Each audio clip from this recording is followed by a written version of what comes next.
아토피와 관련돼서는 처음에 이제 아토피 피부염의 피부관리 10개명이라고 해서 되게 예전부터 그 아토피 학회랑 해서 이렇게 정해놓은 게 있어요. 그래서 그거를 말씀을 드리고 올바른 목욕법, 보습제 사용법, 그리고 의복과 손발톱 관리, 적당한 온도와 습도는 어떤 정도인지, 그리고 올바른 연고 사용법에 대해서 말씀을 드리고, 치료에 대해서는 기존까지 많이 쓰던 치료법, 그리고 최근에 굉장히 신약들이 많이 나오고 있기 때문에 그런 거에 대해서 간단히 좀 소개를 드리도록 하겠습니다. 아토피 피부염의 관리 첫 번째는 피부관리 10개명인데요. 목욕은 보통 이렇게 막 뜨거운 물로 하면 시원하고 순간적으로 되게 몸이 좋아지는 것 같고 가려움증도 완화되는 것 같다고 말씀하시는 분들이 많은데, 그렇게 뜨거운 물로 했을 때 하고 나서 오히려 피부의 보습력도 잃고 그런 그 신부 체온이 올라가면 더 가려워지는 현상이 주로 나타날 수가 있기 때문에 그런 뜨거운 물보다는 자극이 되지 않는 미지근한 물로 하시는 게 좋고, 너무 오랫동안 물에 담가 있다가 나와도 피부의 수분을 뺏길 수가 있습니다. 그래서 목욕은 한 15분에서 20분 정도로 짧게 하시는 게 좋고, 비누 목욕도 청결을 해주는 건 좋기 때문에 비누를 쓰면 피부가 더 건조해지지 않나요 하는데, 특히나 땀나고 하는 여름에는 매일 한 번씩 이제 그런 클렌저를 사용하시는 게 좋겠고, 가을, 겨울 건조하고 땀이 별로 나지 않는 계절이라 하더라도 2, 3일에 한 번 정도는 뭐 비누라든지 클렌저를 사용한 목욕을 해주시는 게 좋습니다. 죄송합니다. 제가 좀 숨이 차가지고. 그리고 목욕 후에는 이제 3분 이내에 보습제를 발라줘야 되는데, 어느 연구에서 실질적으로 이제 목욕을 하고 나서 수분이 다 날아가는데 걸리는 시간이 얼마나 걸릴까 하는 걸 측정한 연구가 있고요. 그게 실제로 3분에서 5분 정도였다고 합니다. 그래서 3분 이내에 약간 목욕하고 물기가 조금 머금은 상태에서 자극이 가지 않게 톡톡톡톡 그 수건을 써서 말리고 나서 그 위에 보습제를 전체적으로 발라주시는 게 올바른 보습제 사용법이고요. 보습제는 하루에 2번 이상 발라야 하는데, 그 이유는 보습제를 보통 한 번 바르고 나서 유지되는 시간이 한 8시간 정도입니다. 그렇기 때문에 뭐 저희가 잠자는 시간에 계속 바를 수는 없지만 최소 이제 깨어있는 시간에는 2번 이상, 더 건조하다 할 땐 3번, 4번 이렇게 자주 발라주시는 게 좋고, 저는 보습하고 있는데요 하시는 경우 많거든요. 근데 보통은 목욕하고 딱 한 번만 바르는데 보습 매일 한다고 말씀하시는데, 아토피가 있고 피부 장벽이 무너지고 건조한 피부의 경우에는 자주 발라야만 충분한 보습을 하고 있다는 얘기가 됩니다. 그리고 아토피 피부염, 그 염증이라는 일단 질환이 있는 경우이기 때문에 보습만 한다고 해서 피부 질환이 완전히 치료가 되는 건 아니고, 연고를 피부염 있는 부위에는 이따가 설명을 드리겠지만 치료제를 발라야 합니다. 그리고 피부에 직접 닿는 부위에는 면옷을 입어주는 게 좋고, 옷을 세탁할 때 세제가 남아있으면 이거 자체가 약간 알러젠으로 작용한다든지 자극원으로 작용할 수가 있어서 세제가 남아있지 않도록 충분히 세탁 후에 뭐 2번 헹굴 거를 3번 헹굼으로 한다든지 그걸 충분히 이렇게 헹궈주시는 게 좋고, 손발톱 아까 이제 최선영 교수님께서 염증이 있어서 가려워지고 가려워서 긁고 긁다 보면 다시 또 피부 장벽이 무너지고 염증이 생기고 이런 악순환 고리를 걷게 된다는 얘기를 하셨는데, 그런 악순환 고리를 끊어주기 위해서라도 이제 긁게 되는 그런 손발톱은 짧게 하시는 게 청결이라든지 그런 긁는 것에 의한 피부 장벽 손상 받는 것을 막아줄 수가 있습니다. 그리고 급격한 너무 차다가 막 더워지거나 너무 뜨겁다가 또 차가워지거나 하는 거는 또 피부에 자극을 줄 수 있기 때문에 피해야 되고, 땀도 자극원으로 작용을 할 수가 있기 때문에 땀을 흘리면 빨리 닦아주고 말려주는 게 필요합니다. 두 번째 이제 올바른 목욕법인데요. 자꾸 목욕하면 더 건조해지지 않나요? 라고 말씀을 하시는데, 이게 반은 맞고 반은 틀린데요. 무적절하게 자꾸 너무 많이 씻어내는 거는 실제로 피부를 더 건조하게 만들 수가 있습니다. 그렇지만 또 그렇다고 해서 너무 닦지 않는 것은 피부에 감염, 뭐 포도상구균이라든지 아토피를 악화시킬 수 있는 감염원의 그런 증식을 또 유발할 수가 있기 때문에 적절한 목욕이라든지 그런 클렌징은 중요한데요. 우리 한국 사람들은 때 밀잖아요. 건강한 사람들도 계속 때를 밀다 보면 피부가 자극을 받고 건조해지는 쪽으로 갈 수가 있거든요. 특히나 아토피 피부염이 있는 사람들은 때를 미는 행위는 피해야 됩니다.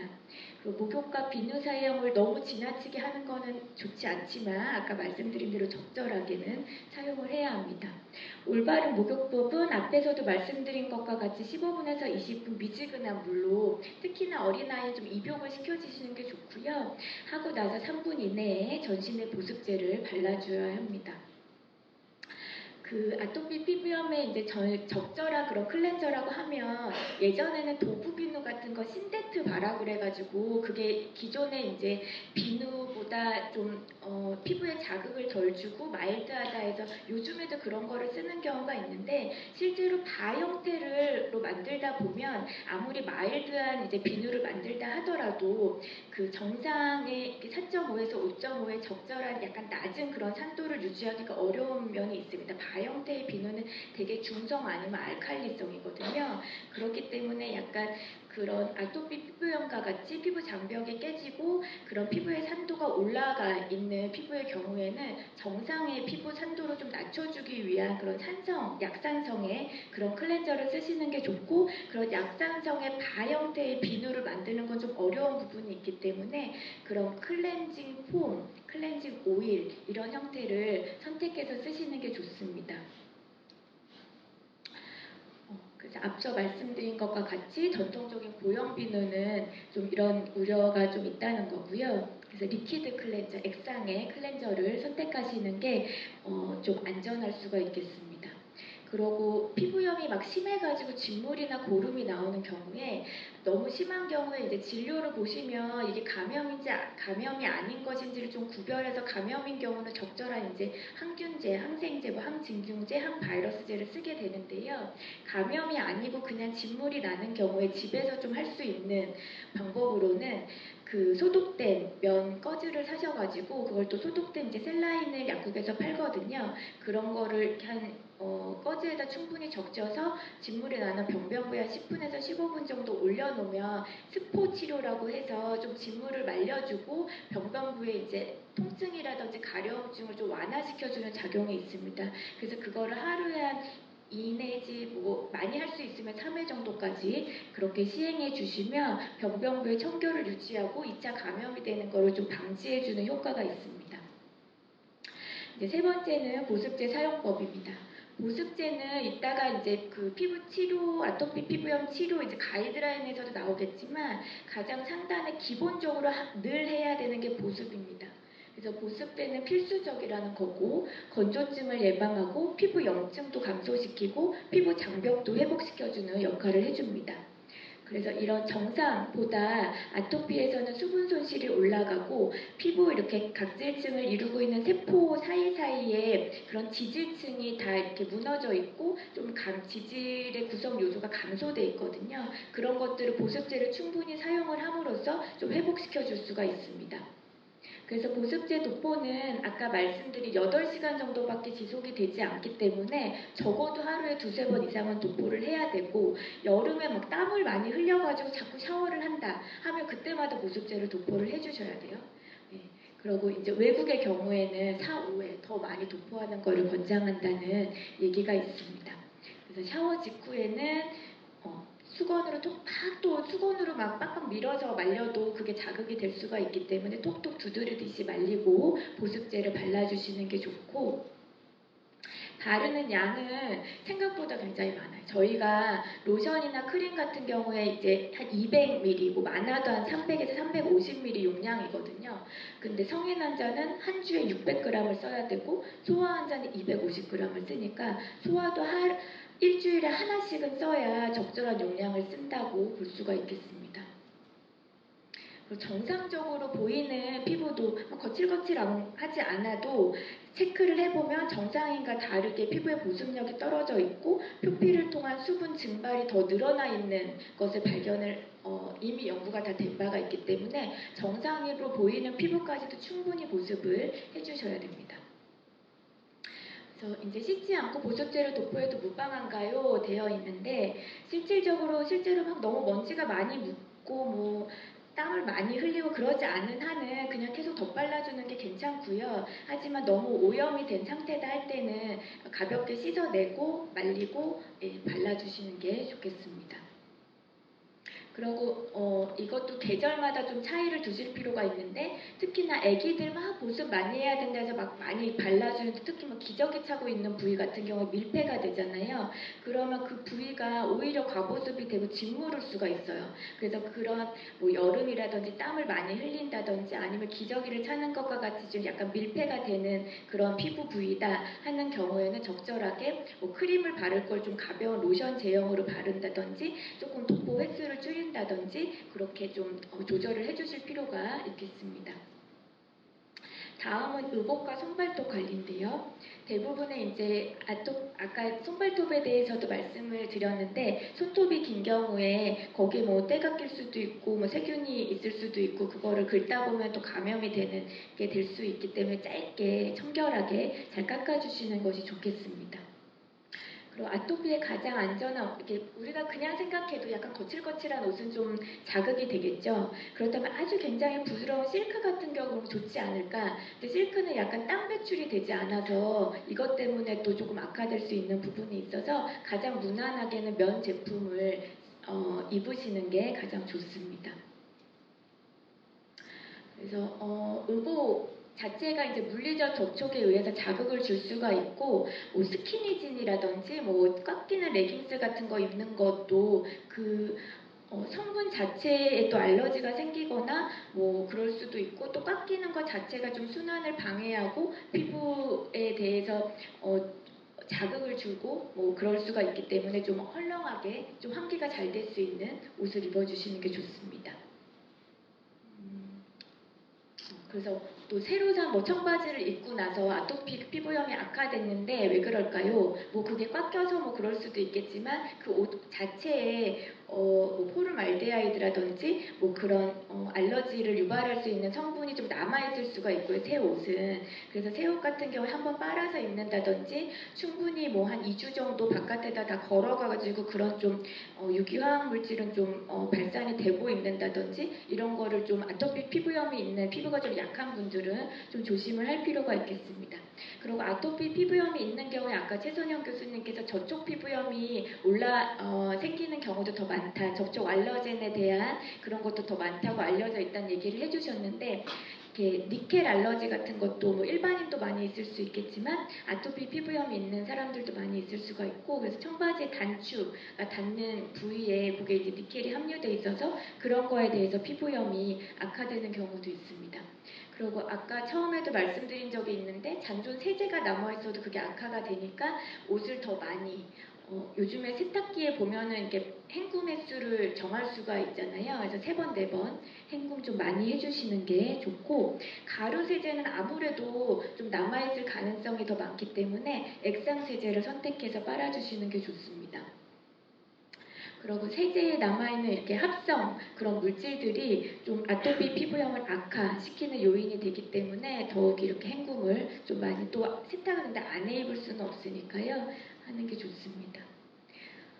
뭐 천연 세제 혹은 그래서 유기농 세제를 이제 선택을 하게 되는데 뭐 지금 여기 파랗게 돼 있는 것도 있지만 아토피 피부염 환자에서 가장 좋은 세제는 딱 이것이다라고 좀 말하기는 어렵고 또 아토피 피부염 환자마다 이렇게 마다도 정말 이렇게 세제에 대해서 민감하게 반응하는 사람이 있는 반면에 그렇지 않은 사람이 있기 때문에 그거는 좀 개별적으로 뭐 어떻게 해서 악화되는 자꾸 요인이 있으면 좀 더 그 세제를 바꿔본다든지 이럴 필요가 있고 실제로 좀 그 세제를 빨았을 때마다 좀 그 옷을 입었을 때 악화되는 것 같다 하면 그 세제 성분을 가져오시면 그 첩보 검사 같은 걸로 알러지를 그 성분에 일으키는지를 좀 검사해 볼 수는 있습니다.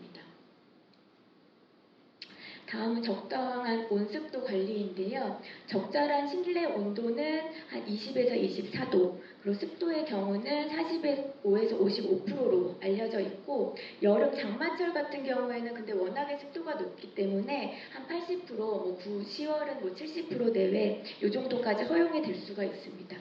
그 겨울철에는 많이 건조하니까 실내에 이제 가습기를 튼다든지 좀 젖은 세탁물을 실내에서 말린다든지 이렇게 해서 좀 좀 습도가 올라갈 수 있게 해주시는 게 좋고, 여름철에 너무 온도가 올라가면 그게 또 자극이 될 수가 있으니까 적절한 냉방도 중요합니다. 그래서 급격한 온습도 변화가 있으면 또 가려움증을 더 유발할 수가 있기 때문에 그런 걸 적절하게 유지시켜주는 게 좋고, 겨울에 또 차량 이동하면서 히터 너무 많이 트시는 경우에 또 아토피 피부염이 악화되고 가려울 수 있기 때문에 그런 것도 좀 주의를 해주시는 게 좋겠습니다. 땀은 빨리 닦아내는 게 좋기 때문에 외출할 때 뭐 손풍기라든지 물수건이라든지 좀 챙겨서 가시는 게 좋고, 그렇게 또 쓰고 나면 막 손풍기 많이 하면 그것 때문에 또 건조해져서 또 가려울 수 있어서 보습제도 같이 좀 챙겨서 다니시는 게 좋습니다. 올바른 연고 사용법인데요. 그 FTU라 핑거팁 유닛이라 그래서 좀 이렇게 정하고 있는 게 있는데, 요 검지손가락 한 마디만큼 이렇게 연고를 짜면 그거를 갖고서 두 손바닥의 넓이만큼을 바르는 게 적절한 연고 도포 법입니다. 그래서 내가 손바닥 하나만큼 정도의 그 면적을 바르고 싶다 하면은 한 반 정도만 그렇게 덜어서 바르시면 되겠죠. 그 스테로이드 연고에 대해서 우려를 하시는 게 굉장히 많은데, 실제로 이제 피부과 의사인 저희도 우려하는 바가 있습니다. 그래서 장기적으로 처방을 하지 않고, 그래서 환자분한테 주고서 이제 자율적으로 맡기기보다는 한번 특히 중등도 이상 센 스테로이드를 처방하면 꼭 한 2주 또는 2주만 사용하시고 그 다음에 그 낮은 등급의 스테로이드로 바꿔드린다든지, 아니면 중단하시게 한다든지, 2번 바르던 걸 한 번으로 테이퍼링하면서 서서히 끊도록 그렇게 설명을 드리게 됩니다. 그래서 이런 스테로이드 연고를 오래 썼을 때 왜 그러면 안 될 것인가 하는 거는, 피부가 좀 얇아진다든지 혈관이 좀 늘어난다든지, 또 튼살이 생기는 경우도 있고, 또 피부 장벽이 좀 약해지고 하면서 피부 감염이 더 늘어날 수도 있습니다. 하지만 이제 그렇다고 해서 스테로이드 연고를 무조건 기피하는 건 아니고, 급성기의 피부염을 완화시키는 데는 굉장히 좋은 연고고, 그리고 이거를 적절하게만 사용하는 유지요법으로 또 사용할 수 있게 가이드라인에서 정하거든요. 그래서 나중에 좋아지고 나서도 어느 정도 병변이 남아있다거나 자꾸 재발하는 병변에는 일주일에 2번씩만 바른다든지, 그래서 적절한 용량을 적절한 기간만 사용하면 굉장히 좋은 약제이기 때문에 꼭 이렇게 주치의 선생님하고 상의를 통해서 질환을 조절할 수 있는 만큼의 그런 연고를 사용하시면 되겠습니다. 그래서 아토피 피부염의 이제 고전적인 치료법, 그리고 최근에 이제 많이 좀 사용하고 있는 좀 면역학적인 치료제들이 있는데, 그런 것에 대해서만 좀 설명을 드리고 강의를 마치도록 하겠습니다. 그래서 중등증의 이제 중증 아토피 같은 경우에 적절한 치료가 굉장히 중요한 이유는, 이게 단순히 피부에만 또 있어서 뭐 그런 질환이라고 생각을 하지만, 이게 중등증 이상이 되면은 아까 이제 최소영 교수님도 말씀했지만 그런 학생들 같은 경우에는 수면 장애도 오고, 이것 때문에 이제 학습 장애도 오고, 이런 것들이 굉장히 신경이 예민해지고, 또 사춘기랑 또 겹쳐지고 하다 보면은 또 그 부모님하고의 또 트러블이 생긴, 부모님은 또 굉장히 안타깝잖아요. 그래서 그 하나뿐만 아니라 온 가족이 정신적으로 굉장히 고통을 겪을 수 있는 질환이기 때문에 적절하게 좋은 이제 그런 생활을 유지할 수 있도록 치료를 꼭 해주는 게 중요한 질환입니다. 그 중증 아토피 같은 경우에 정말 그 생활이 어렵고, 대인관계가 또 얼굴 같은 데 있으면 대인관계를 또 맺기가 어렵고, 또 회사도 제대로 다니지 못하고 또 이런 경우가 생기기 때문에 그런 걸 적절하게 이제 해줄 필요가 있고, 불안 또는 우울도 동반율이 높습니다. 정신과 치료를 같이 또 병행했을 때 굉장히 좋은 치료 결과를 볼 수도 있는 질환이기도 합니다. 이렇게 적절한 치료가 꼭 중요한 질환임에도 불구하고 환자분들이 굉장히 대증요법에 의존을 하시는 경우가 많은데요. 그런 거에 대한 이제 원인을 분석해 보면, 뭔가 한의학이라든지 그런 보완 대체 의학에 대해서 이것이 안전하다고 생각하십니까? 하고 설문을 했을 때 반 이상이 서양 의학에 비해서 안전하다고 생각한다. 그래서 이거를 더 선택하게 되는 거죠. 그렇다면 치료 효과에 대해서는 과연 어떻게 생각을 하십니까? 이 한의학이라면 보완 대체 의학이 서양 의학에 대해서 우수하다고 생각하십니까? 이렇게 물었을 때는 반 이상이 또 그렇지 않다라고 대답을 하시거든요. 그래서 우수하지 않다는 거를 알매도 불구하고 안전할 거라는 이제 생각 때문에 보안 대체 의학을 선호하시는 게 특히나 우리나라에서 너무 많은데요. 그렇게 했을 때 너무 악화가 돼가지고 다시 오시는 경우가 많고 굉장히 안타까운 경우가 많기 때문에 그렇게 너무 악화돼서 오시면 그렇게 쓰기 싫어하셨던 스테로이드를 쓸 수밖에 없는 또 상황이 옵니다. 전신적으로. 예, 그래서 그런 실수를 하지 않으셨으면 좋겠습니다. 한국 아토피 피부염의 이제 치료 가이드라인을 보시면 이제 기본적으로는 보습을 유지를 하면서 경증이냐 중등증이냐에 따라서 이제 치료법을 달리하게 되고 정말 경증이고 국소적인 병변에는 그냥 외용제만 사용을 하면서도 충분히 치료를 잘 해갈 수가 있고 중등증 이상으로 이제 가는 경우에는 뭐 경구약제, 뭐 스테로이드제를 단기간 쓰기도 하고 사이클로스포린이나 MTX나 뭐 MMF와 같은 면역 조절 약제를 쓰기도 하고 그런 걸로 인해서도 충분히 일상생활이 가능하게 생활 유지가 가능합니다. 그래서 최근에 이거는 2025회 AAD에서 그런 국소 치료제랑 관련을 해서 가이드라인이 새로 개정이 된 건데요. 원래는 2014년도에 있던 건데 9년 만에 새로 개정이 되었습니다. 여기에서 강하게 권고하는 외용제로서는 첫 번째가 이제 보습제고 두 번째는 저희가 프로토픽이라는 이름으로 잘 알고 있는 타크로리무스 비스테로이드성의 아토피용 이제 연고가 되겠고 세 번째는 이것도 약간 비슷한 비스테로이드성의 아토피 연고라고 생각하시면 되는데 엘리다이라는 이름으로 잘 알려진 피메크로리무스 연고가 있고 국소스테로이드도 잘 쓰시면 좋기 때문에 강한 권고 사항입니다. 그리고 유지요법으로는 아까 말씀드린 것과 같이 중간용원능의 그런 국소스테로이드를 간헐적으로 사용하는 것이 충분히 안전하게 효과적인 치료법으로 사용될 수 있다라고 강하게 권고하고 있고 지금 PDE4 억제제라는 유크리사는 아직까지는 약간 그런 가격이 좀 이슈가 되는 부분이 있어서 우리나라에서는 아직 처방은 못하지만 그런 것도 이제 미국에서는 처방이 되고 있기 때문에 여기 올려져 있고 또 잭 억제제로서의 또 그 바르는 약간 면역 조절 치료 약제인데 옥젤루라 이런 것도 우리나라에서 아직은 밑에 두 가지는 처방은 좀 불가능한 약제이긴 합니다. 그 조건부 권고 사항으로서는 적절한 목욕, 그리고 아까 스포 치료라고 말씀드렸던 그런 습식 뇌치료, 국소 항균제, 살균제, 또 먹는 항히스타민제 같은 것들이 요거는 국소 항히스타민제 같은 것들이 권유가 되고 있습니다.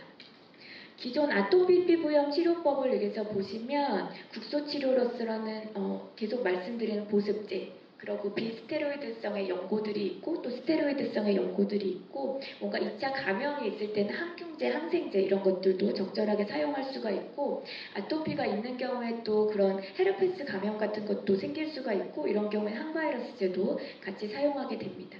전신 약제로서는 이게 면역 염증 질환이기 때문에 그런 걸 줄여주는 약제를 쓰게 되는데 전통적으로는 스테로이드제, 사이클로스포린을 많이 썼었고요. 또 광선 치료 같은 것도 적절하게 병행을 해서 쓸 수가 있습니다. 최근에는 신약들이 많이 이제 그 개발이 되었고 현재도 많이 개발이 되고 앞으로도 나올 약제들이 굉장히 많은데 저희가 지금 현재 처방을 하고 있는 약제는 듀플리바이라는 이제 성분의 듀피젠트라고 알려진 주사제 2주마다 맞는 주사제가 있고 또 잭 억제제라고 그래서 경구 먹는 약제 하루 하나씩 먹는 약제가 세 가지 종류가 국내에서 처방이 되고 있습니다. 두피젠트의 작용 기전은 아까 타입 2의 그런 그 이뮨 면역 알러지 반응이 아토피에서 중요한 역할을 한다는 걸 최선영 교수님 말씀해 주셨는데 바로 그 타입 2의 면역 반응에서 중요한 사이토카인인 인터루킨 4번, 13번을 타겟해서 억제해주는 그런 역할을 해주는 게 두필루만, 두피젠트 제제고 이것을 실제로 이제 중등증 이상의 중증 이제 아토피 피부염 환자한테 쓰면 굉장히 좋은 치료 효과를 보고 있습니다. 굉장히 안전도도 좋고 그래서 유소화에도 현재 치료 적응증을 받은 바가 있습니다. 이게 약재 가격이 비싼데 뭔가 조건을 만족하시게 되면은 보험이 된다든지 보험으로 본인 부담 40%에서 60% 그리고 뭐 산정특례라 그래서 정말 중증 아토피 진단 기준에 합당한 게 되면은 본인 부담 10%로도 맞으실 수가 있기 때문에 많이 이제 아토피가 심하고 그러신 분들은 한번 꼭 전문의와 상담을 통해서 좋은 약재로 치료를 받으시기를 바랍니다. 그래서 병변 개선도라든지 어떤 약재를 써도 제대로 잘 조절이 되지 않고 자꾸 재발하는 아토피에 있어서도 좋은 치료 유지 효과를 보여주는 주사 약재가 되겠습니다. 가려움증 개선 효과가 굉장히 커서 맞고서 정말 처음으로 잠 너무 푹 잤어요. 너무 감사해요. 이렇게 말하는 환자분들이 정말 많은 그런 약재입니다. 이를 통해서 이제 삶의 질이 개선이 되고요. 이 환자분 이제 제 환자분이셨는데 이 환자분 약간 특이하게 중증 아토피도 있으면서 약간 전두 탈모가 같이 있으셨어요. 근데 그 아토피도 많이 좋아지셨지만 그 전에 탈모 치료하면서 탈모가 되게 개선이 안 되셨었는데 주피젠트 주사를 맞으면서 탈모가 많이 개선이 되셨어요. 그래서 이런 모든 환자가 그런 건 아니지만 뭔가 아토피랑 이분의 경우에는 탈모랑 같은 좀 면역학적인 기전을 공유하고 있었을 거라고 생각이 되고 이것이 이제 두피젠트라는 약재에 의해서 조절이 되면서 같이 좋아진 굉장히 해피한 케이스고 뭐 저 사진에서보다도 지금은 더 굉장히 풍성하게 머리가 돼 있고 피부염도 이렇게 좋아지시는 것을 볼 수가 있습니다. 그리고 이 경우는 소아 환자인데요. 7세 여환이고 이렇게 좀 전신적으로 피부염이 안 좋았던 상태가 한 16주 정도 치료 후에 이렇게 좋아지고 아마 지금은 더 많이 치료를 하면서 더 많이 좋아진 상태가 있어요. 저희가 사진이 이거여서 가져와 봤고 요거는 13세 또 소아 남자 환자고 청소년기라고 할 수가 있겠죠. 이렇게 또 4개월 만에 많이 좋아진 것을 보실 수가 있고 요거는 이제 두피젠트는 아니고 아까 이렇게 덩구로 먹는 잭억제제라는 또 신약이 있다고 말씀을 드렸는데 그 중에 하나의 올루미언트는 약재를 먹고서 이렇게 잘 좋아진 상태를 유지하고 있는 환자분이십니다. 그래서 좋은 치료약제가 있으니까 꼭 치료를 포기하지 않고 본인이나 주변에 그런 환자분이 있다면 정확하게 진단을 받고 치료를 꼭 잘 받으실 수 있도록 말씀을 해주시면 좋겠습니다. 이상 강의 마치겠습니다. 감사합니다.